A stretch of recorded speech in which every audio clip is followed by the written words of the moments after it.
Hello everyone, here's Mayuri back with the new tutorial on the command line arguments. What exactly the command line argument is, where we are going to take the command line arguments. Let's begin it.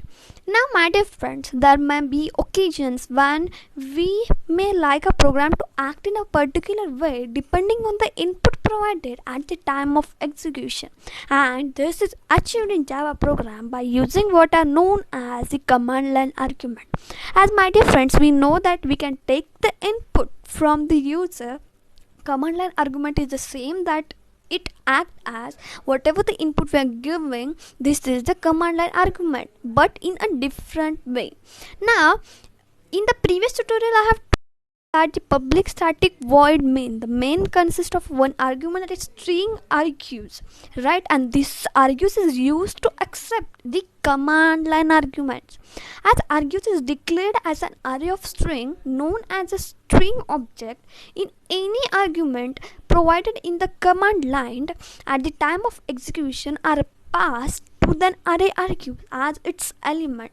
We can simply access the array element and use them in a program as we wish.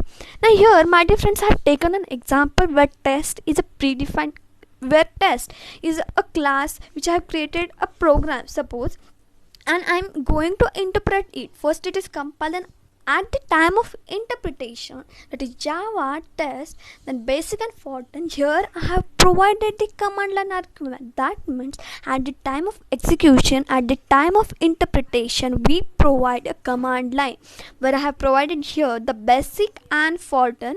Then as the argues are going to accept these command line, then at the argue 0 basic is going to store, while the at arrays of 1 forgotten is going to stored, and this is what the command line argument is. Now let's, my dear friends, have a practical session where you will clear all the doubts regarding the command line argument.